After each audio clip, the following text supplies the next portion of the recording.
The way to consider this butterfly, this moth, is as a relief carving. So all this wood here is actually going to go. We're not going to keep any of that wood there.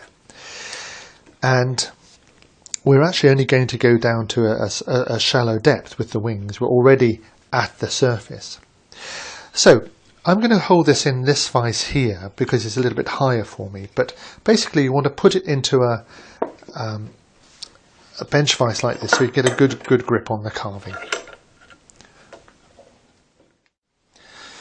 We're going to start by going around the butterfly with a V-tool and line in the outer edge. So with a hardwood you can use a mallet, for example. Otherwise just keep working the V-tool along here with the good side of the V-cut to the wing. We're going to miss out all the little details for the moment. So run a V-tool like this and then swap to a deep gouge, and across the grain just take some of this wood away here.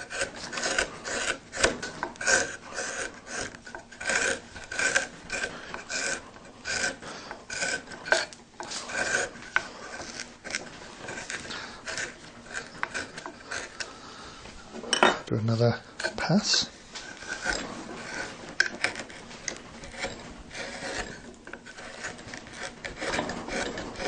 This is a bit tough because I'm actually going uphill, because this is a hill, uphill even as I go with the grain along here.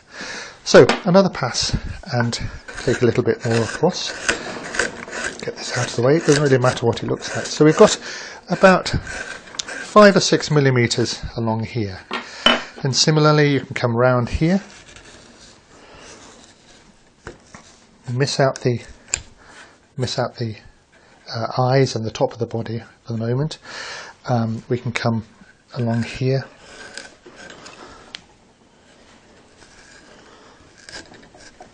So similarly we're going to work all the way round, take all this wood away round here.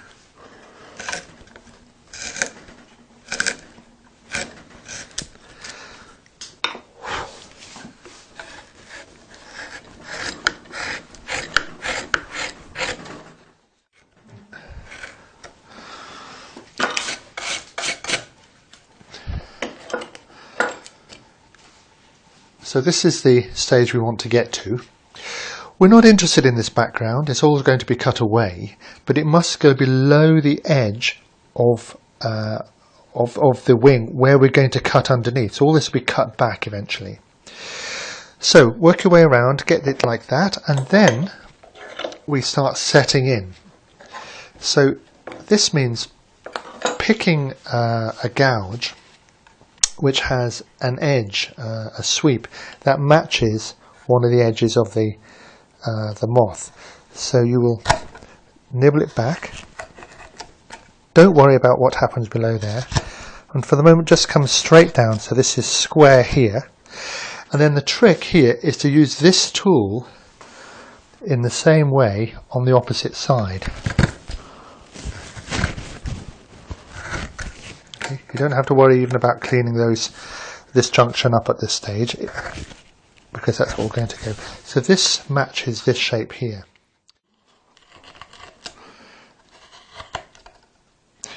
So I'm using the same tool that I just used here and here, matching it. And probably I would say that I'm going to work the big shapes first, before dealing with these little sections. So you pick another tool that would give you this would be a flat gouge, a long slow sweep over here, perhaps a wider gouge. So you're going to get a nice smooth edge here. The little edges, like at the corners, you can just round over with the appropriate gouge. A corner like this here, this is a bit tricky. I would put a gouge in here as a stab mark like that and start taking a little bit of wood away like this. But what you can do is you can nibble some of this back first, like so. Take away some of that excess. Again on both sides. Oops. And then set that edge in. I notice that this wood is quite splintery. I've never used it before. This edge is going to come right across here, so bring this line through to the abdomen, like so. And I wouldn't worry too much about that little sharp pointed edge there. Do your best to get that out. We'll get a chance to clean that up a bit later. So you're going to match this shape on this side, come down vertically and pick up this edge with matching gouges or by slicing, so that we run a line, the actual edge of the moth, all the way around and around here,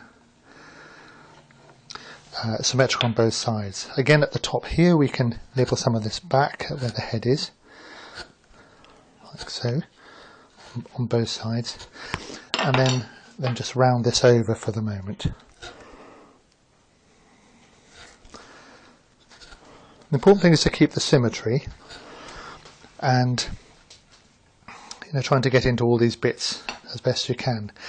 With this part here, this wing, we'll do something slightly different here.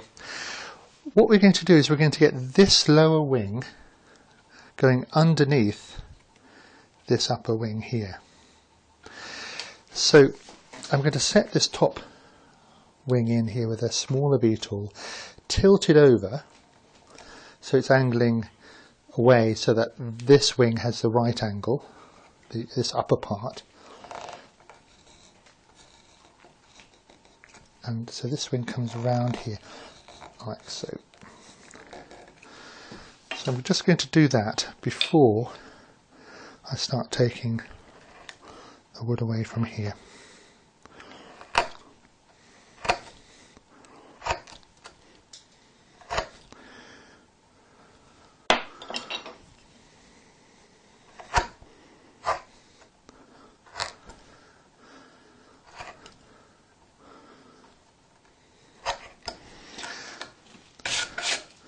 So work all the way around until we've got this set in against a very rough background.